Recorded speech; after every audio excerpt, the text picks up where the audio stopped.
minutes to 8 o'clock. Now, remember the comfort films, plasticine models animated to voices of real people. Have a little listen to this, and while you're doing that, just imagine Aardman's cartoon chickens, cats and farm animals. I found when I was independent, working, looking after my family, and then they move away, and suddenly you find you're alone. It's very easy sometimes, isn't it, to sort of think, I'm old now, don't want to do anything, just give up, you know. Your life you can just sort of see it going by. It's almost waving at you. Well, I got a scooter. It's a nice little thing, because it's only two levers, one to go forward, one to go back, and then if you want to stop, you just take your hand off the lever. So that is just, it's a little short film. You can see it if you go onto our Facebook page, facebook.com/BBC Radio Bristol.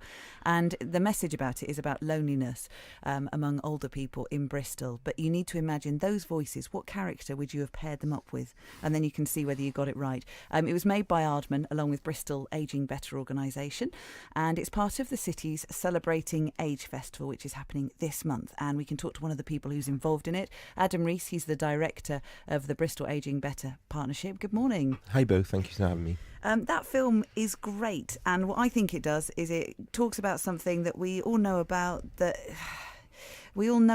sometimes you think, oh, I don't quite know what to do with it. How can I make more people want to talk about it? And that's what I think you've managed to do with that film. Yeah, that's right. I think that we all see people on a daily basis as we walk through our normal lives who are lonely and isolated, because you don't have to just be in your house to be isolated. And I think that that's one of the good things about the animation, is that actually, as you've heard with some of those voices, it's the stories that we want to start telling of those people that are often unheard. And are they real people stories from around Bristol? Yeah, that's right. Aardman had a team of researchers, and they spoke to around 25 older people and just asked them questions. So all of the voices are unscripted, and it's those people's personal opinions. And then did they show them a card of maybe a chicken or some kind of terrier dog and say, which one would you like to be? Or did they go away and make that up themselves? They went away and made it up themselves. The process of making the animation obviously is over a large number of months, and last Thursday we did a small premiere for the voices of the film, so it was the first time they got to see which animals they were. Wouldn't you love that, Steve? Just imagine, hold that thought, someone hears your voice and then they draw a character that they think represents you.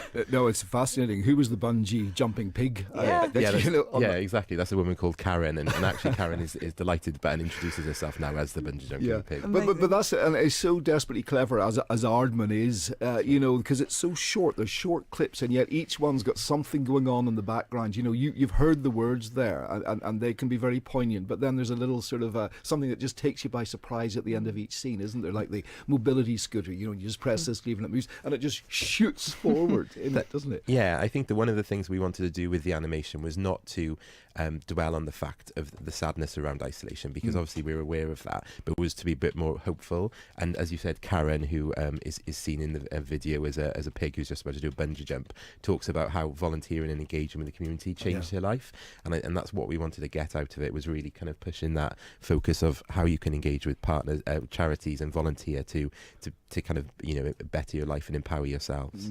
There's one that I don't know. I've been thinking about it since I watched it, really, and that's in the little corner shop, and the character is talking about people come in and they talk and they chat. They don't know each other. Nice. Meanwhile, at the door, they're sort of rattling at the door to get in because the door is shut, isn't it? You know, and I think there's so many different levels. There really is, and actually, when we've been showing it to people, we've been showing it twice with that idea that the first time you do the laughs, and then the second time you start to realise the poignancy of some of those points. Yeah. That's right. Yeah. Actually, as a city, I think Bristol in particular, where I know you've got organisations like LinkAge, Age UK, yourselves. There's actually a lot going on. So if you could just let people know this is happening, and the first step is just to get involved, and you will just meet a huge group of ready-made friends already. That's right, yeah. Bristol Ageing Better is a partnership of 110 organisations, including, as you said, LinkAge, Age UK Bristol, as well as some smaller organisations that are involved, like the Bristol and Yvonne Chinese Women's Group and the Malcolm X Elders. And I think one of the points of Bristol Ageing Better is that we were funded through the Big Lottery Fund to bring those partners together and to work closer. So it's not just about saying, oh, let's go to one charity or the other. Actually, all the charities in Bristol are focused on the same issue. Is there a danger, Adam, that you could, if you're not careful, sort of go over the line of patronising older people? Is there a slight danger of that at times as well? You know, because an awful lot of older people are getting on and doing many, many different things. It doesn't mean that your life stops when the kids leave home, or you know, there are plenty of people doing vast amounts of things in the community. and that's what the animation, hopefully the animation shows, but also the partners that we have around the table are groups like RSVP in Bristol, which is a group that focuses on older people volunteering and putting back into their community to empower others.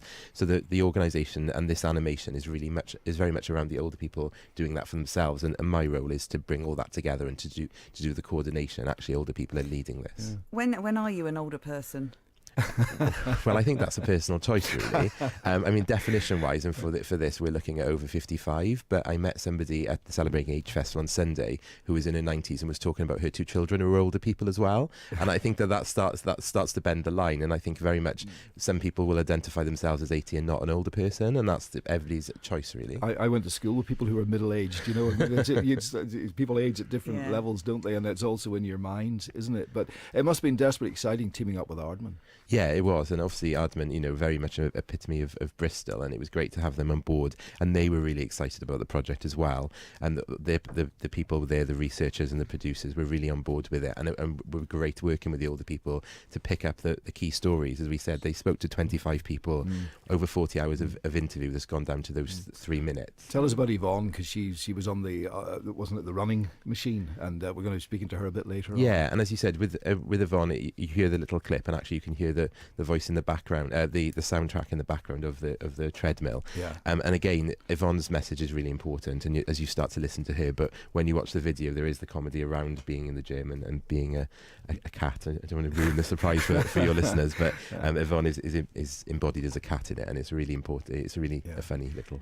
And just to mention, so Bristol's Celebrating Age Festival is on until October the 11th. You don't have to be in Bristol to come and enjoy it. Anyone can pop in and be a part of this. What's the most perhaps unlikely thing that you can have a go at? There's a range of things. On Sunday we had hula hooping, which I thought was quite good. There's also something called New Age curling, which is the curling from the Winter Olympics, but kind of made Bristol weather friendly. So using casters instead of those kind of things, as well as some tea dances and line dancing activities going on. Just to try and do the tasters, as we said, about things that older people can do that are there in the community that and get that them they out and actually about. say they want to do as well. It's all led by them, yeah. And it's Older People's Day today, is it? It is 1st of October, Older People's Day. All right. Good to see you. Thanks very much indeed. Thank you. We really enjoyed it, and it's just to reiterate, it is on our Facebook page if you want to have a look. It's facebook.com/BBC Radio Bristol. Adam, thanks a lot for coming. Thank you very much. Listen to this while thinking of the voices that are coming from cartoon characters and animals in creature comfort style. I can't venture too far, can I? No. I got to be behind Mike most of the time. Yeah. One keeps falling over. When you get old, keep your body active. That's the most important thing. Keep your body active. Even if you have to take up the hoover and hoover the house. It's just brilliant. That clip, it's from an Aardman animated short film. It's been produced with Bristol Ageing Better organisation, and it's made as part of the city's Celebrating Age Festival, which is happening this month, and it's aimed at highlighting the role older people play in society. What's so brilliant about it, though, is it includes the thoughts of real people like Yvonne as an animated cat in a gym. Just have a listen to this, on a treadmill, I should add. It's very easy sometimes, isn't it, to sort of think, well, I'm old now, don't want to do anything, just give up, Your life you can just sort of see it going by, almost waving at you. Well, delighted to say Yvonne is in the studio with us, not on a treadmill this time, Yvonne. Oh, no. Nope, you're sitting comfortably and safely on this. Yes. It's a lovely film. Now, just while we talk to you, you can see this. You can go to our Facebook page, facebook.com/BBC Radio Bristol, because when you hear the words, you kind of have to see the animation, don't you, to get the whole point of it. It really is beautifully done. It is beautifully done, yes, and it's really very funny. Yeah. Tell us about your part then, because how did you get to play the cat and what happened? Well, I do quite a bit with LinkAge locally because Redcliffe, where I live, until a year or so ago, there was very little going on there. And all of a sudden, we've got LinkAge very active, and there's lots of things happening for older people. And I was asked if I'd be willing to do an interview for Aardman's to do with LinkAge and Bristol Ageing Better. And I said, yeah, why not, like you do. And so a chap called Percy came along and he interviewed me, and I think we chatted for over an hour. And then he went, off he went. And this was just about what life was like. Yeah, for older people. Slightly older person. What you do with yourself, do you experience loneliness, and if you do, can you do something about it? Are there the facilities and all that kind of thing? And it did make me think about getting older, because, yeah, you know how old you are. I'm 70 and didn't like being 70, but I'm stuck with it. And I just get on with things, I do what I can do. Anyway, I forgot all about this interview, and then I had a phone call to say, oh, you've been, your voice has been used. And I said, wow, really? Okay. So would you like to come to the premiere? So I said yes. And I went there last week, saw the film, which I thought was really funny. And I'm here. And so talking to you. So when you did it, you didn't know it's going to be turned into a cat? Well, you were going to be turned into a cat? I didn't know until last Thursday. So not until, where were you sitting at the premiere? Right in the middle. And was it in Bristol? Yes, it was at the Aardman Studios. So you got the opportunity to go somewhere where very few people get the chance to go. Absolutely. So you went into Aardman Studios, which in itself is a wonderful experience, because you see all the characters as you go around. You're in the audience, you look up. And what did you do, a double take when you hear your voice and then see the cat? I didn't believe it was me for a minute, and I had my daughter with me, and I said, that's me. And she said, yes, Mum.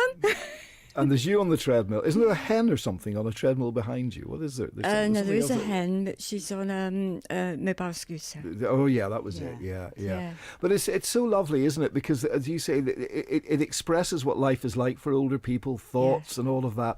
Yeah. But also there's humour in it, isn't there? Oh, God, it's very fun. It's funny and poignant. It was really funny. They're so clever, aren't they? The people at the studios. It just hit that right note of humour and seriousness. It's a very serious problem, loneliness with old age. I'm very lucky. I have got a full life. But I do come across a lot of older people who don't. For all sorts of reasons, not always their fault, I'm very stubborn, and I'm determined that I'm going to do something. I'm not just going to sit around in a chair. And what does it feel like to know that hundreds of thousands, at least by now, have seen the video of you and your friends? It's absolutely amazing. Apparently it's even been taken to New York to show them there. Yeah. You're going to be a superstar at the end of all this. You're going to have your own cartoon. No, I think the cat will be, not me. The voice is so important. We'll still get your signature, just on the off chance. Yeah, no, it really is good. And please do go onto our Facebook page and have a look at it, and you can hear Yvonne in all of her glory. And I don't know, it's maybe opened up a whole new world, Yvonne. You never know. It's really exciting, yeah. You could star in a future Aardman film, who knows? Yeah. Wouldn't that be lovely? It would be. Yeah. You've got the voice for it. I'll tell you what, the cat was our favourite, wasn't it? Yeah. I bet you say that to all the animals. Listen, it's a delight to see you, Yvonne. Thanks very much indeed. Thanks for very coming much. in.